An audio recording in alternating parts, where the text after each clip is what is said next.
Hello student, my name is Rakesh Kumar. चलिए शुरू करते हैं आज का लेक्चर।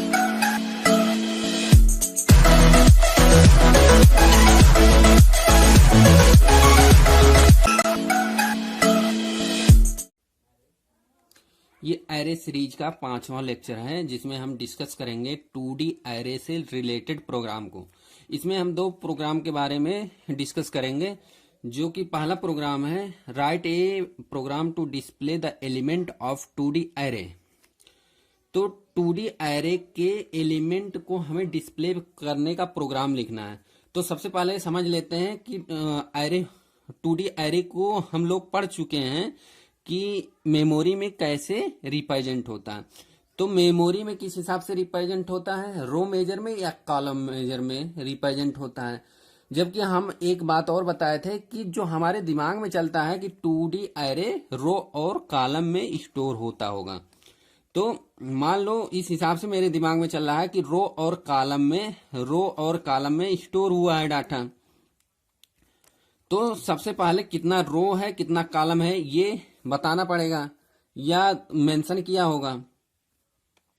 तो यहां वैल्यू है, यहां वैल्यू, यहां वैल्यू है, इन सबको हमें प्रिंट करना है।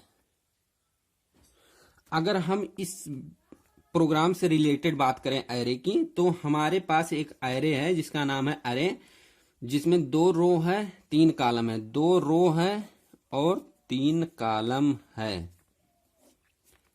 2 रो और 3 कॉलम है। तो सबसे पहले क्या हमें करना पड़ेगा कि सबसे पहले इसमें डाटा एलिमेंट को इंटर करना पड़ेगा। फिर जब एलिमेंट इंटर हो जाएगा तो हम इस एलिमेंट को डिस्प्ले करेंगे। एलिमेंट इंटर करने के लिए क्या हम लगाते हैं, नेस्टेड फॉर के साथ लगाते हैं स्कैनएफ वाला, जिसके द्वारा हमें हमारे पास डाटा को फिल होता है। तो अब हम प्रोग्राम में समझते हैं। ये जो 3 लाइन है, ये जो फॉर लूप है, इस लूप के द्वारा हमारे पास क्या हो रहा है कि डाटा में एलिमेंट इंटर हो रहा है। अब जो इसके बाद एक लूप है, ये वाला लूप, इसके द्वारा हमारे पास क्या हो रहा है कि डाटा को डिस्प्ले करने का ये लूप है। समझ में आया? तो सबसे पहले आप लोग वीडियो को पॉज करके पूरा प्रोग्राम कॉपी पे नोट कर लें। उसके बाद अभी हम समझाते हैं कि ये प्रोग्राम एग्जीक्यूट कैसे हो रहा है। चलिए देखते हैं। यहां पहला लाइन क्या है कि हम एक एरे लिए हैं जिसमें 2 रो 3 कॉलम है। उसके बाद हम 2 वेरिएबल डिक्लेयर किए हैं आई एंड जे। अभी हम थोड़ी देर पहले ये बताया कि इस लूप के द्वारा हमारे पास एरे में डाटा एंट्री हो रहा है। ये लूप कैसे वर्क कर रहा है देखते हैं। i = 0, i <2 है, i ++।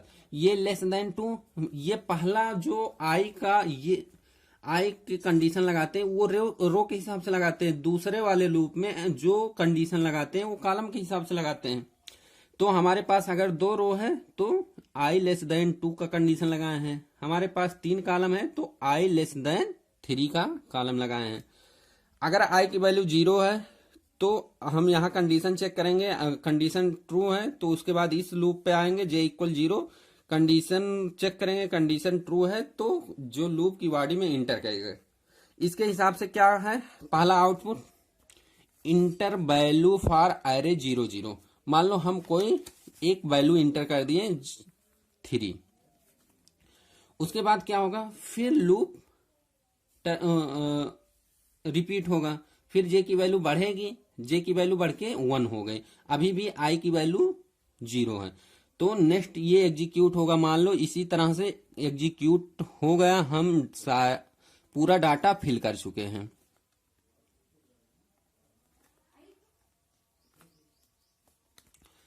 उसके बाद क्या होगा, जब यहां जे की वैल्यू बढ़ के 3 हो जाएगी, फिर कंडीशन चेक करेगा तो ये टर्मिनेट हो जाएगा। उसके बाद इस लूप से बाहर आ जाएगा। यहां भी i की वैल्यू बढ़ के 3 हो रही होगी तो वो i की वैल्यू बढ़ के 2 हो रही होगी तो टर्मिनेट हो जाएगा। फाइनली इस ब्रेसेस के बाद, इस ब्रेसेस के बाद क्या लिखा है, printf में कुछ लिखा है तो वो इट इज प्रिंट होगा। क्या लिखा है, 2D array element are, 2D array element are.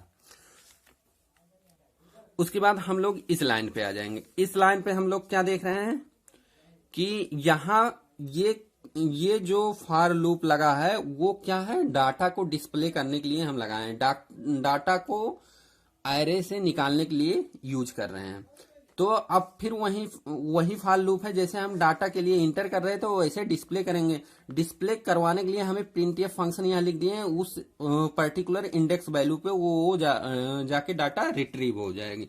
तो हमारे पास आउटपुट में क्या आ जाएगा, 3 2 5। 5 के बाद लाइन चेंज हो जाएगा, क्यों, क्योंकि जे की वैल्यू यहाँ 2 अगर एग्जैक्ट हो रही होगी तो यहाँ ये लाइन एग्जीक्यूट करेगा। तो इस लाइन 5 के बाद ये लाइन एग्जीक्यूट करेगा, उसके बाद यहाँ आएगा 4 3 2। समझ में आ गया होगा शायद। अगर नहीं समझ में आया है तो इस वीडियो को दोबारा शुरू से एक बार देखिए, पूरा एकदम समझ में आ जाएगा आप लोगों। चलिए दूसरा प्रोग्राम देखते हैं। दूसरा प्रोग्राम किस से रिलेटेड है? दूसरा प्रोग्राम है कि हमें 2 मैट्रिक्स है उसका समेशन निकालना है। 2 मैट्रिक्स का समेशन निकालने का प्रोग्राम लिखेंगे। तो सबसे पहले हमें 2 मैट्रिक्स मतलब 2 एरे 2D एरे लेना पड़ेगा। मान लो पहला मैट्रिक्स ये है, दूसरा ये है। अगर दोनों में डाटा नहीं है तो सबसे पहले इसमें डाटा को इंटर करना पड़ेगा, मतलब एलिमेंट को इंटर करना पड़ेगा। तो एलिमेंट को सबसे पहले हम एक एरे ए है एक एरे बी है, इन दोनों में डाटा को इंटर करेंगे। उसके बाद एक हम एरे और लेंगे जिसमें इन दोनों का सम होके आएगा। मान लो यहाँ 3 है, यहाँ 2 है, यहाँ 1 है, यहाँ 4 है, यहाँ 5 है, वहाँ 6 है, 7 8 9 0 3 2 1 4 7 9 3 2। इस हिसाब से मेरे पास डाटा की एंट्री हो चुकी। तो हम तीसरा एरे सी लिए हैं, इसमें क्या करेंगे, हम इन दोनों का सम निकालेंगे। एरे का सम हम जानते हैं कि प्रत्येक जो मतलब रो वाइज जो रो और कॉलम के हिसाब से होता है, मतलब जो इस पोजीशन पे इस पोजीशन के दूसरे एरे से हम दोनों का सम करते हैं। तो 3 और प्लस 0 3। फिर अगला क्या है, 2 और 3, तो कितना होगा 5। अगला 1 और 3 कितना होगा, 1 और 2 3। अगला 4 और 1 5, 5 4 9, 6 7 13, 7 9 16, 8 3 11, 9 2 11। इस तरह से हमारे पास 3 एरे में ये डाटा आ जाएगा। अब क्या करना है, हमें प्रिंट करवाना है, तो हम फिर वही डिस्प्ले वाला लूप लगा के प्रिंट कर लेंगे। चलिए देखते हैं, प्रोग्राम के द्वारा समझते हैं। ये समझ में आया। अब प्रोग्राम पे देखते हैं।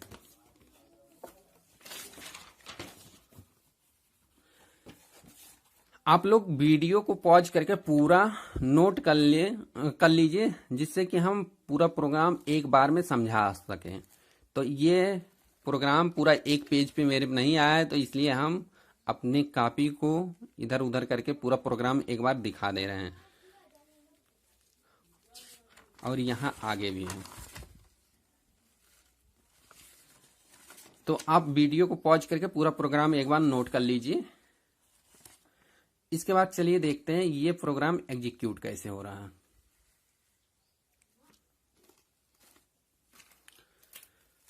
ये हम क्यों लिए हैं, क्योंकि हमें एक एरे लेना, फर्स्ट एरे और सेकंड एरे। उसके बाद जो दोनों का सम आएगा वो सी वाले एरे में जाएगा। अब हम यहाँ 4 वेरिएबल और भी लिए हैं, यम एन आई जे। यम किस लिए लिए हैं अभी आगे पता चलेगा। पहला लाइन क्या आएगा आउटपुट में, आउटपुट में वही लाइन प्रिंट आती है जो प्रिंटफ फंक्शन में लगा होता है। तो प्रिंटफ फंक्शन क्या है, पहला printf enter the number of rose and column. Enter the number of rose and column, जो कि हम ऑलरेडी से पहले लिख के रखे हैं, जिससे कि टाइम कम कंज्यूम हो और वीडियो छोटा बने। तो उसके बाद हम ये हमारे ब्लैक स्क्रीन पे आएगा आउटपुट के रूप में। हमें क्या करना है, इसका मतलब क्या हुआ कि हमें रो और कॉलम इंटर करना है। मान लो मेरे पास, हम कह रहे हैं 2 लिख के इंटर कर दे रहे हैं। इसके बाद क्या आएगा, इसके बाद इस लाइन पे आएगा हमारा कंपाइलर। इस लाइन पे ये जो फंक्शन लिखा गया है, किसके लिए लिखा गया है, ये लिखा गया है कि हमारे पास जो एलिमेंट ए में स्टोर करने के लिए, स्टोर एलिमेंट इन फर्स्ट अरे, हम कमेंट में डाल दिए हैं जिससे पता चलेगा कि ये लूप किस लिए यूज हो रहा है, कि डाटा इंटर हो जाए एक एरे में। तो इससे एक एरे में इंटर होने के बाद क्या क्या दिखेगा, मान लो हम इंटर कर रहे हैं 2 3 1 4, ये इस लाइन के बाद अब यहां चला आएगा, कंपाइलर हमारा इस लाइन पे आ जाएगा। उसके बाद क्या होगा,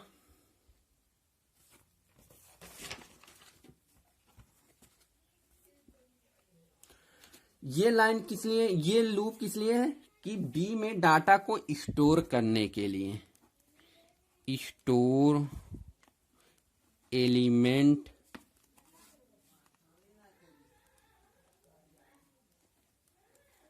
इन सेकेंड एरे। इस सेकेंड एरे से डाटा बी में स्टोर हो जाएगा। मान लो बी में जो एलिमेंट है वो 5 1 6 3, इस तरह से यहां तक स्टोर हो गया। अब ये जो लूप है ये किसके लिए हम लिखे हैं, जो ये लूप है ये किसके लिए हम लिखे हैं कि जो दोनों का फर्स्ट और सेकंड एरे का एडिशन है, एडिशन करवाने के लिए, फॉर एडिशन ऑफ 2 अरे। तो इसके द्वारा हमारे पास क्या आ जाएगा, जो पर्टिकुलर इंडेक्स पे होगा उस इंडेक्स पे जाके सी वाले एरे में दोनों का सम सेव हो जाएगा। उसके बाद सी एरे में मेमोरी में आ चुका होगा। अब उसके बाद जो सी वाला एरे है उसको हमें क्या करना है, प्रिंट करवाना है। सी वाले एरे को प्रिंट कराना है। तो सबसे पहले उसके बाद कंपाइलर हमारे इस लाइन पे आ जाएगा। इस लाइन पे क्या हम देख रहे हैं कि एक प्रिंट या फंक्शन लगा है, तो वो प्रिंट हो जाएगा। उसके बाद ये जो लूप लगाए हैं किस लिए लगाए हैं, कि जो डिस्प्ले करने के लिए, सी के एरे को डिस्प्ले करने के लिए, फॉर डिस्प्ले सी एरे।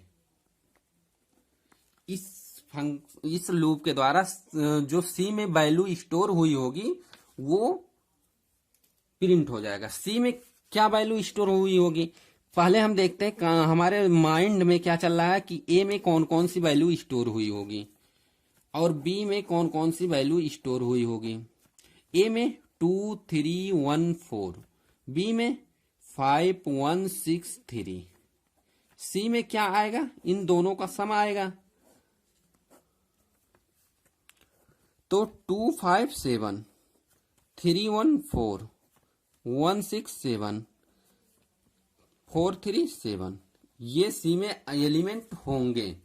अब इन एलिमेंट को इस जब डिस्प्ले फंक्शन द्वारा मतलब ये लूप द्वारा हम डिस्प्ले करवा रहेंगे तो आउटपुट में क्या आएगा, 7 4 7 7। ये 4 के बाद लाइन चेंज हो जाएगा। क्यों लाइन चेंज हो जाएगा, क्योंकि यहां हम कंडीशन लिख दिए हैं कि जे की वैल्यू अगर जो हमारे पास जो कॉलम है अगर उसके बराबर हो जाए तो न्यू लाइन में हमारा पॉइंटर आ जाए। हमें उम्मीद है कि ये प्रोग्राम पूरा समझ में आया होगा। इस वीडियो को ज़्यादा से ज़्यादा शेयर करें ताकि लोग पढ़ सकें, बेनिफिट ले सकें। Hello student, my name is Rakesh Kumar. चलिए शुरू करते हैं आज का लेक्चर।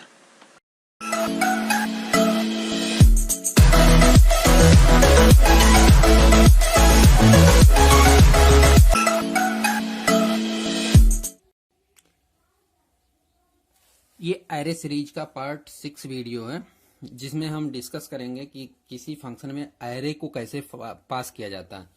हम फंक्शन वाले चैप्टर में पढ़ चुके हैं कि फंक्शन में आर्गुमेंट को कैसे कैसे पास किया जाता है, फॉर्मल पैरामीटर क्या होता है, एक्चुअल पैरामीटर क्या होता है, ये सब हम फंक्शन वाले चैप्टर में डिस्कस कर चुके हैं। अब यहाँ हम जो डिस्कस करने वाले हैं, तो यहाँ हम सिर्फ ये डिस्कस करेंगे कि फंक्शन में एरे को कैसे पास किया जाता है। फंक्शन वाले चैप्टर में सिर्फ ये डिस्कस हुआ था कि फंक्शन में किसी आर्गुमेंट को कैसे पास किया जाता है, किसी पैरामीटर को कैसे पास किया जाता था। लेकिन अब ये यहाँ क्या होगा, ये पैरामीटर जो एरे के रूप में होगा, इसके बारे में डिस्कस करने जा रहे हैं हम। और ये भी पढ़ चुके हैं फंक्शन के चैप्टर में कि किसी आर्गुमेंट को फंक्शन में पास करने के दो तरीके होते हैं, कॉल बाय वैल्यू और कॉल बाय रेफरेंस। तो सेम यहाँ एरे भी, अगर एरे को हमें पास करना है तो हम फंक्शन कॉल बाय वैल्यू और कॉल बाय रेफरेंस से भी पास कर सकते हैं, दोनों तरीके से पास कर सकते हैं। कॉल बाय वैल्यू वाले में क्या होगा कि जो हम फंक्शन पास करेंगे उसमें फंक्शन का जो एक्चुअल साइज होगा वो देना चाहे या ना देना चाहे, मतलब दो तरीके हो जाएंगे। और कॉल बाय रेफरेंस सिर्फ फंक्शन के नेम से सिर्फ कॉल करेंगे, फंक्शन पैरामीटर पास करेंगे, सॉरी कॉल नहीं करेंगे, पास करेंगे। देखिए हम यहाँ क्लियरली मेंशन किए हैं कि in call by value we pass values of array element to the function.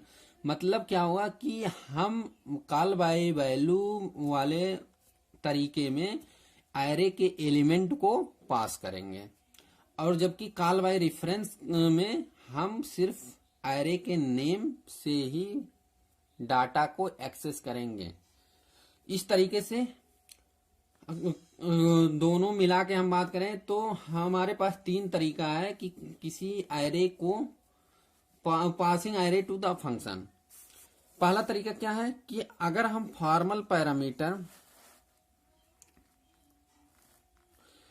Parameter as size array, जो फॉर्मल मतलब जो यहाँ पहले ये देख लीजिए, एक जो मेन फंक्शन के अंदर होता है, मेन फंक्शन के अंदर जो कोई कॉलिंग फंक्शन होता है, मान लो सम नाम का हम फंक्शन कॉल कर रहे हैं 10,2 से, तो ये इसको क्या बोलते हैं, कॉलिंग फंक्शन। और ये फंक्शन होता है, और एक फंक्शन को प्रोटोटाइप करते हैं सेम नाम से, जो हम नाम क्रिएट करते हैं, सम इंट x कामा इंट y। ये क्या होता है, फंक्शन का प्रोटोटाइप, जिसे डिक्लेरेशन भी कहते हैं, फंक्शन का डिक्लेरेशन। और ये क्या होता है, फंक्शन कॉलिंग। और जो फंक्शन डेफिनेशन होता है सेम एज प्रोटोटाइप के नाम से होता है, ये होता है क्या, x इंटू y। अब जो फंक्शन की, जहां फंक्शन की बॉडी होती है, इसे क्या बोलते हैं, फंक्शन की डेफिनेशन। तो फंक्शन के डेफिनेशन में जो आर्गुमेंट होता है उसको क्या बोलते हैं, फॉर्मल पैरामीटर। जो फंक्शन कॉलिंग में पैरामीटर होता है उसे क्या बोलते हैं, एक्चुअल पैरामीटर। ये सब हम फंक्शन वाले चैप्टर में डिस्कस कर चुके हैं। इतना समझ में आया कि नहीं? तो इस प्रकार से किसी एरे को फंक्शन में पास करने के हमारे पास तीन तरीका है। पहला तरीका क्या है कि हम एरे का जो साइज है उसको क्लियरली मेंशन करें। फंक्शन के डेफिनेशन वाले में एरे का जो साइज है, एरे का नाम और साइज क्लियरली मेंशन करें। दूसरा क्या तरीका है कि सिर्फ एरे का मतलब कोई साइज नहीं रखते हैं, जो साइज है उसको हम नल मतलब ब्रैकेट के खाली छोड़ देते हैं। इससे क्या होता है कि ये हम बता चुके हैं पहले भी। तीसरा तरीका है क्या कि पॉइंटर का यूज करते हुए, अगर हम पॉइंटर का यूज करेंगे तो सिर्फ एरे के नेम से ही क्या करेंगे, एरे के नेम ही सिर्फ पास करेंगे। अब हम एग्जाम्पल से समझते हैं कि एक्चुअली में वर्क कैसे कर रहा है। चलिए प्रोग्राम से समझते हैं कि ये प्रोग्राम किसके बारे में है कि हमें एवरेज निकालना है एरे का यूज करते हुए, पॉइंटर का एरे का यूज, फंक्शन का यूज और एरे और फंक्शन के यूज करते हुए हमें क्या निकालना है, एवरेज निकालना है नंबर का। तो क्लियरली एक बार पूरा प्रोग्राम आप सब देख लीजिए और कॉपी में नोट कर लीजिए। हम पूरा प्रोग्राम दिखा रहे हैं।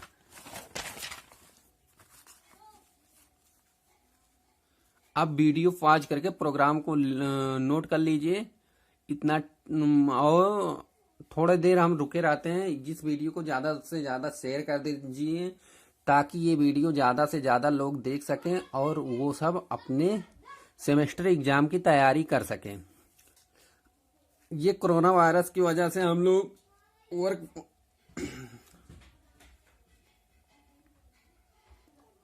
वर्क फ्रॉम होम कर रहे हैं कि जिससे आप सब कोरोना संक्रमित होने से बचें और घर पे ही रह के सेफ रहें। तो अब तक तो हमें लगता है कि आप लोग वीडियो को शेयर कर दिए होंगे। चलिए आप समझते हैं कि प्रोग्राम एक्चुअली रन कैसे हो रहा होगा, और उम्मीद करता हूं कि वीडियो को पॉज करके आप सब नोट कर लिए होंगे। चलिए देखते हैं। पहला 2 लाइन क्या है, हेडर फाइल है। तीसरा लाइन क्या है, तीसरा लाइन है फंक्शन का प्रोटोटाइप। हम कमेंट में लिख दे रहे हैं ये prototype of function, prototype of function. फिर यहां से हमारा मेन प्रोग्राम स्टार्ट होता है। इसके बाद हम एक वेरिएबल लिए हैं डबल। डबल नाम का वेरिएबल नाम क्या है, ABC, डबल टाइप का है। उसके बाद एक एरे है इंटीजर टाइप का जिसका नाम A है। इसमें 5 एलिमेंट हैं। हम इसी समय एलिमेंट को इनिशियलाइज भी कर दिए हैं, 10, 20, 30, 40, 50। फिर ये लाइन क्या है, ABC इक्वल एवरेज, ब्रैकेट में लिखा है A, 5। ये क्या है, एक फंक्शन है एवरेज। कौन सा फंक्शन है, कॉलिंग फंक्शन।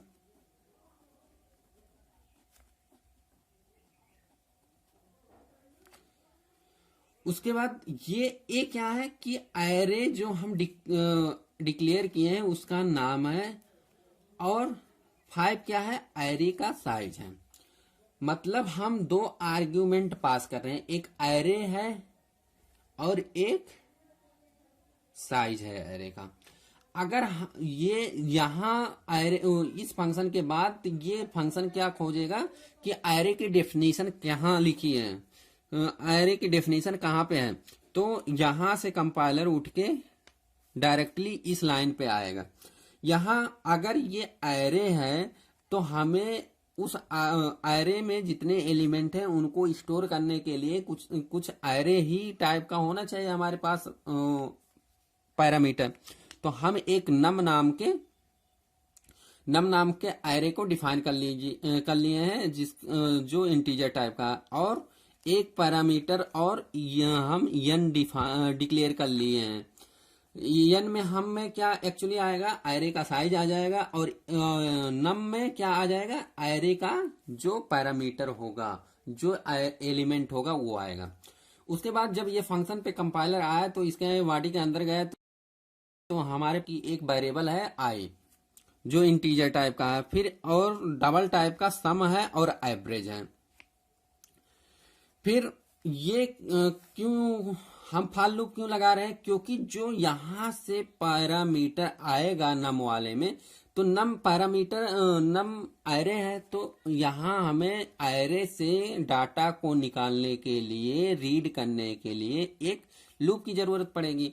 ये वन डायमेंशनल एरे है, तो सिर्फ नेस्टेड लूप की नहीं, सिंपली फॉर लूप वैसे लगा देंगे।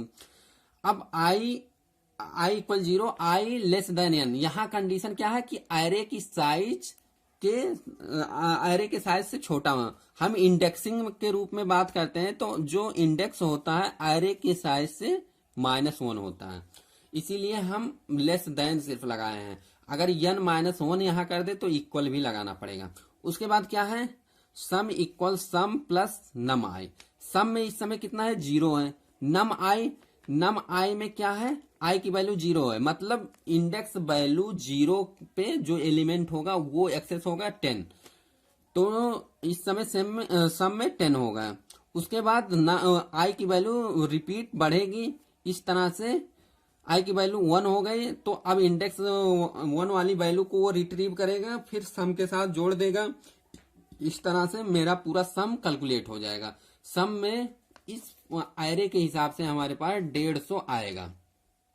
इस समय सम वाले वेरिएबल में 150 आ चुका है। अब यानी कि वैल्यू 5 होगी, तो क्या होगा, हमारे पास कंडीशन ट्रू नहीं होगा, तो सीधे इस लूप से टर्मिनेट हो जाएगा। अगले लाइन पे आएगा, एवरेज इक्वल सम अपॉन 9। सम में इस समय 150 स्टोर हो चुका है, तो 150 अपॉन n क्या है, एरे का साइज है, तो n में 5 है, तो 150 अपॉन 5 कितना होगा, 30। अब एवरेज में क्या होगा, 30। अब यहां से क्या कर रहा है, एवरेज को रिटर्न कर रहा है, मतलब 30 को डायरेक्टली एबीसी वाले वेरिएबल में आ जाएगा। अब यहां से प्रिंट हो जाएगा, average value is percentage of ABC, percentage of comma ABC. तो सिंपल सा इस प्रोग्राम का आउटपुट क्या आएगा,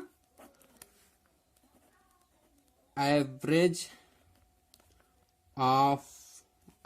वैल्यू इज एबीसी में कितना स्टोर होगा, 30। ये मेरा आउटपुट आएगा इस प्रोग्राम का। हमें उम्मीद है कि ये वीडियो आप लोग ज्यादा समझ में आया होगा। अगर आप लोग समझ नहीं पा रहे हैं तो एक बार वीडियो को रिपीट करके देखिए, समझ में आ जाएगा। ऐसा हर एक पॉइंट को हम क्लियर किए हैं इस वीडियो में। आज के लिए QTB है कि double data type variable memory में कितना स्थान ऑक्युपाई करता है। इस क्वेश्चन का आंसर #QTB करके आप लोग कमेंट बॉक्स में जरूर दीजिएगा। इस वीडियो को ज्यादा से ज्यादा शेयर करें, और जो लोग नहीं सब्सक्राइब किए हैं अभी तक वो लोग सब्सक्राइब कर लें, क्योंकि आने वाले समय में इस चैनल पे ढेर सारे वीडियो आते रहेंगे आपसे एग्जाम से रिलेटेड। वीडियो देखने के लिए थैंक यू। चलिए इसी में ही हम समझा देते हैं कि जो ये किस टाइप का वो हो गया है, ये इस टाइप का यूज करके हम बता दिए हैं पूरा प्रोग्राम। जो दूसरा तरीका है कि formal parameter as unsigned array, इसी में हम समझा देते हैं इसी प्रोग्राम में कि फॉर्मल पैरामीटर पॉइंटर के रूप में कैसे यूज करके पूरा प्रोग्राम को समझेंगे।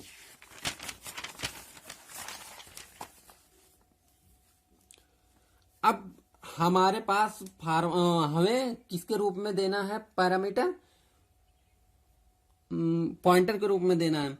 तो सिंपल सा यहाँ क्या होगा, अब एरे ना होके सिंपल सा यहाँ पॉइंटर टाइप का होगा, और यहाँ जो function prototype same function definition की तरह होती है, तो सेम ये होगा। फिर क्या होता कि हम सिर्फ फंक्शन के, और बाकी सब सेम रहेगा, और यहाँ इतना हो जाएगा, बाकी सब सेम है। देखते हैं कैसे इस प्रोग्राम को समझते हैं। देखिए यहां तक तो समझ में आया है। यहां से जो एवरेज A,5 है, तो जब हम फंक्शन के पॉइंटर का यूज करते हैं तो हम फंक्शन कॉलिंग फंक्शन के नेम से करते हैं। फंक्शन का नेम ए है, फंक्शन का नेम ये शो करता है कि फंक्शन की फर्स्ट इंडेक्स वैल्यू 0 पे ही स्टोर होगी, सेकंड 1 पे, थर्ड वैल्यू 2 पे स्टोर होगी, इस तरह से स्टोर होगी हमारे एरे में। तो यहाँ हमें क्या करना है, सिर्फ नाम से ही देना है और यहाँ नाम से ही रिट्रीव करेगा। यहाँ कोई पॉइंटर टाइप का है तो हम जानते हैं पॉइंटर में किसी वेरिएबल का एड्रेस ही स्टोर होता है, इसलिए यहाँ कुछ आगे किसी वेरिएबल को लिखने की जरूरत नहीं है या कोई ब्रैकेट लगाने की जरूरत नहीं है। तो सिंपल इस पॉइंटर में क्या होगा कि जब हम पास करेंगे तो ये 10 वाले एड्रेस का 10 एलिमेंट का एड्रेस यहाँ सिंपली स्टोर होगा। अगर 10 का एड्रेस स्टोर होगा तो हम एड्रेस पे कैलकुलेट थोड़ी ना करते हैं, तो एड्रेस के लिए ये सिंबल करते हैं। एड्रेस के उस पैरा एलिमेंट को इस हिसाब से हम प्रदर्शित करते हैं। हम पॉइंटर वाले चैप्टर में डिटेल में डिस्कस करेंगे। बस 1-2 दिन के बाद पॉइंटर ही स्टार्ट होने वाला है। अब यहाँ जो सम आएगा, सम में नम वाले वेरिएबल का हमें क्या करना है, आर्ग्यूमेंट पैरामीटर को यूज करना है। जबकि यहाँ स्टोर क्या आया था, एड्रेस आया था, तो इस एड्रेस पे जाएगा, ये वैल्यू रिट्रीव करेगा।